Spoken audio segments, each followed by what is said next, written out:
के बलिदान दिवस पर आज इस समारोह में आए हुए तमाम कॉमरेड को हम राम सलाम करते हैं, अभिवादन करते हैं, स्वागत करते हैं।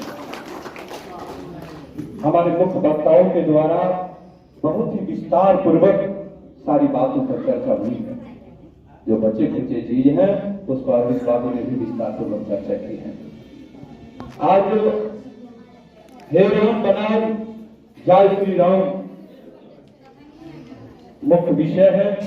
तो सबसे पहले राष्ट्रपिता महात्मा गांधी बलिदान दिवस पर अपने राष्ट्रपिता के प्रति श्रद्धा सुमन अर्पित करते हुए हम कहना चाहते हैं, डॉक्टर राम मनोहर लोहिया जी कहा करते थे,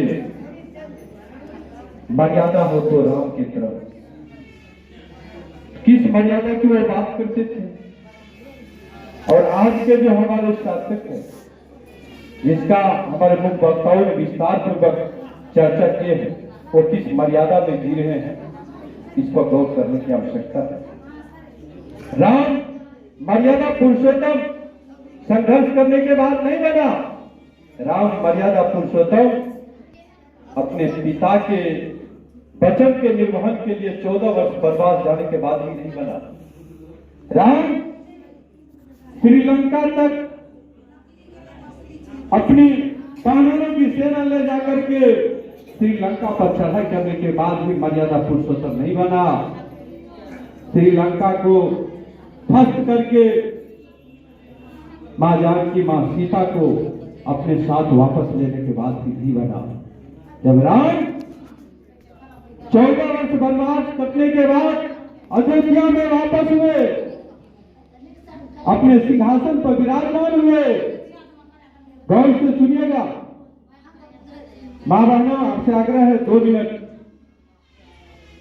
जब वो श्रीलंका से वापस हुए, अयोध्या में आए और अयोध्या में आने के बाद उसका राज्याभिषेक हुआ और उस अयोध्या के वहां राजा बने और आम चर्चा हुई इस बातों की कि हमारे जो राजा है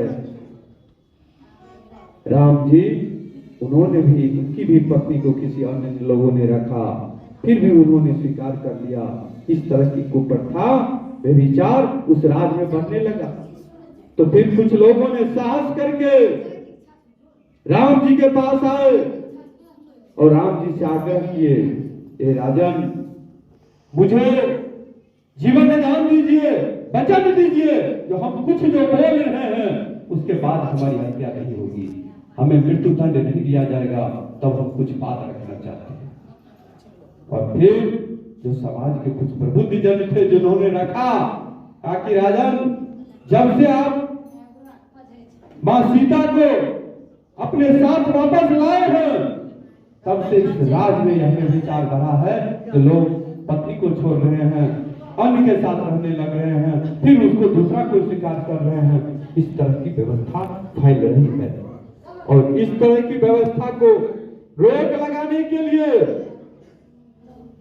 जब राम ने अपनी पत्नी को उस राज में ही नहीं, उस राज से बाहर छोड़ दिए, तब उसमें मर्यादा हुई, तब उसके बाद मर्यादा पुरुषोत्तम का।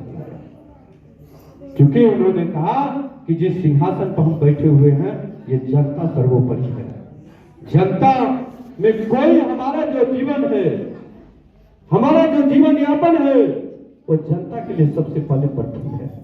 इसलिए हमारे जीवन पर, हमारे चरित्र पर कोई ऐसा आलंघन नहीं आना चाहिए जिससे कि राज में और राज के जनता पर गलत असर पड़े। आज क्या हो रहा है? मोदी जी क्या कर रहे हैं? ये हमसे आपसे छिपा हुआ क्या डांस चल रहा है? कहीं कोई राजधर्म का पालन हो रहा है? कहीं कुछ नहीं हो रहा है। अब धर्म की जंग घूटी पिला करके, धर्म का नशा पिला करके हम लोगों को खंड खंड में बांटना चाहता है, अपना वोट लेना चाहता है। जो हिंदुस्तान एक खूबसूरत बगीचा है, जिसके खूबसूरत फूल हिंदू, मुस्लिम, सिख, ईसाई है, उसके बीच खूनी खेल करके अपना सत्ता पक्का भी करना चाहते हैं। ऐसे लोगों को सत्ता से हटाने का बता गया है, ऐसे लोगों को बेदखल करने का समय आ गया है। इस पर हमें सचेत रहने की जरूरत है। आज हमारे मुख्यमंत्री महोदय कर ही कि किस तरह से भारतीय संविधान को खत्म करके वह अपना संविधान सौंपना चाहता है। और वह कौन? मनुवाद का मनुस्मृति हम लोगों को सौंपना चाहता है।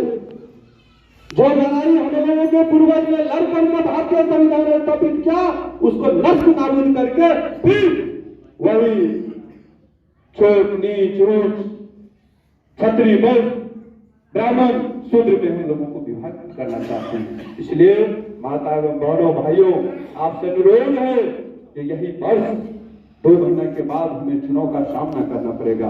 और हमारे मुख्य वक्ताओं ने कहा कि सबको एक ही वोट का अधिकार है बाबा साहब के द्वारा। सही कहा उन्होंने।